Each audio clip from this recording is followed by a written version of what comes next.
The Daily reports of Trump's historically high unfavorable ratings: 38% favorable, 57% unfavorable. In latest Gallup ignores the most obvious of all polling facts. His unfavorable ratings were much higher when he won the election: 34%, 62% in the same poll. If Gallup is accurate, then 85 million Election Day voters with an unfavorable opinion of President Trump went to the polls, and at least 11 million of them still voted for him over Hillary Clinton and all other options.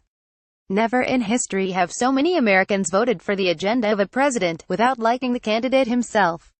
Trump won Florida when African American voters gave him a chance by giving Hillary Clinton the lowest percentage of their vote for any Democrat in decades: 82%.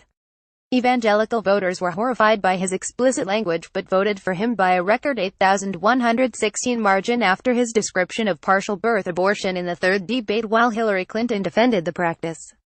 Working-class conservatives who do not typically like New York billionaires read the Breitbart report that hedge fund money lined up $123 million to $19,000 in favor of Clinton, and they understood which candidate was the choice of the insiders bailing out the Big Four banks at their expense.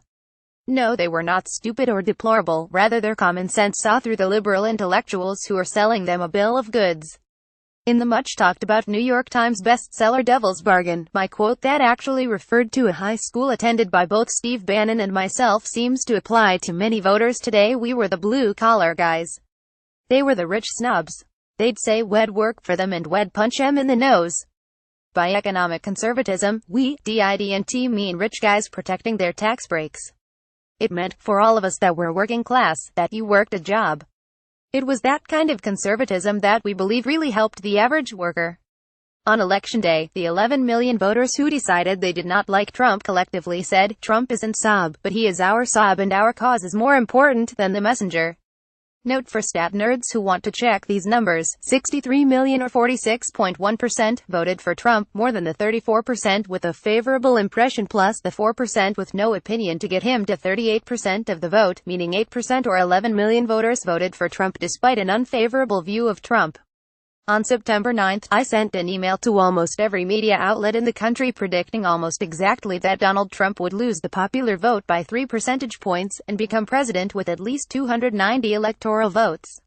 I did this by looking at the state-by-state poll run by the Washington Post and how each state would likely adjust based on their reaction to Trump's message at the Republican National Convention.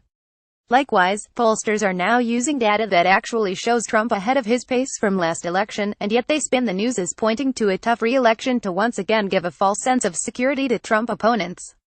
Americans now give him better favorable marks by 45 points over when they elected him, and coupled with the 11 million Trump voters who do not like Trump but voted for him, it can be argued this puts Trump on pace to pull out the popular vote by 1 to 2 points despite getting blown out in California and New York, and thus win by at least as big an electoral margin. The flip side of the argument: head-to-head polls of hypothetical opponents show Trump losing, but these are normally flawed because the would-be opponent will face attacks and vetting. Hillary Clinton is no longer the opponent, and other factors continued to change in a tumultuous week, which is also true, but many Democrats are leading with an issue that is much less popular than Hillary Clinton: the removal of Confederate statues, as though they will come back to life like a night at the museum. A new NPR polls indicates only 27% agree with these Democrats, while 62% instead side with Trump that they should remain, and this 2,762 is much worse than Clinton's favorable-unfavorable on Election Day. Perhaps of more concern to Democrats is that a wide majority of Latinos and even slightly more African Americans, 4,044, side with Trump.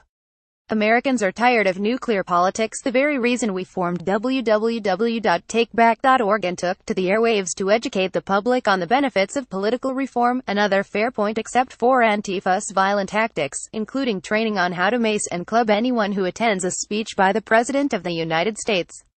In summary, Trump wrapped up the week of August 19 substantially ahead of where he was last Election Day, and some of the intensity of the push for impeachment and action by the special prosecutor stems from the understanding of many who oppose Trump that he does not necessarily need to be popular to win. John Pudner is executive director of www.takeback.org, a nonprofit home for conservatives and any other American seeking true political reform, to include encouraging more small donors and stopping illicit foreign money impacting our government. His recent Fox News interview can be viewed here.